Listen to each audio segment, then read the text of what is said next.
super famille de plantes avec un feuillage coloré originaire d'Asie. Elle pousse à partir d'un tronc principal, une tige, puis la plante va former des petits bébés à la base qu'on appelle des rejets. Donc ici, on voit 3 pointes blanches. C'est des futurs petits bébés. On va voir l'exemple ici avec une autre sorte d'Aglaonema. C'est la Cutlass, celle-là.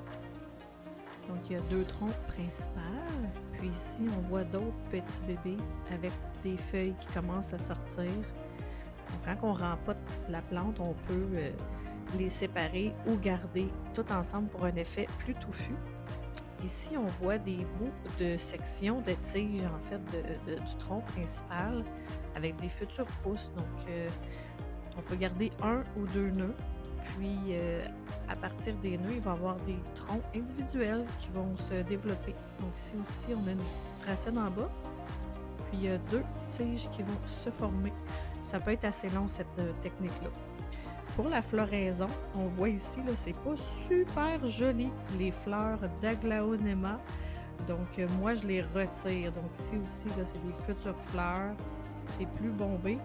Il faut faire attention de ne pas les confondre avec les feuilles. Ça, ici, c'est une future feuille en formation. C'est beaucoup plus mince, enroulée sur elle-même. Puis, les fleurs, vous pouvez les garder. Elles vont sécher et tomber éventuellement.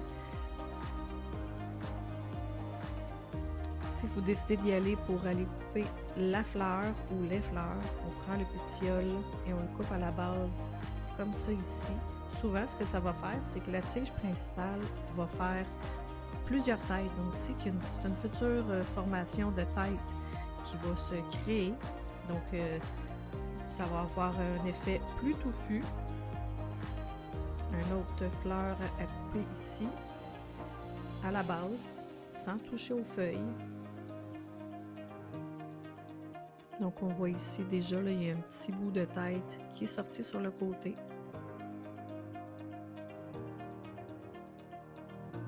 Sur la deuxième tige principale à côté, il y a 2 têtes qui vont sortir. Donc, c'est des fleurs que j'avais eues précédemment sur cette tige-là.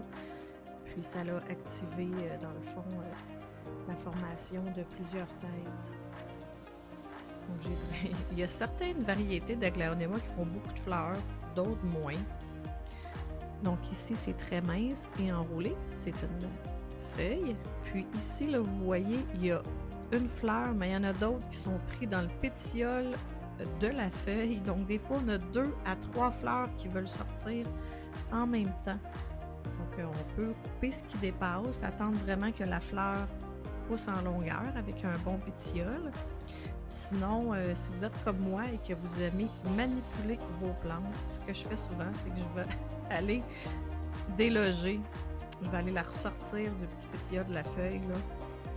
Puis je vais essayer d'aller la couper comme ça ici.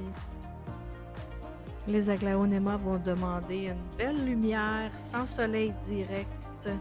On va faire un arrosage modéré. Il faut faire attention de ne pas faire pourrir les racines. Ça serait le petit point faible là, des Aglaonema. Surtout les variétés qui sont très colorées. Je vous invite à visiter la page Facebook Gigi Outlet Montreal Tropical Plants. C'est un importateur de Thaïlande qui a des bijoux d'Aglaonema.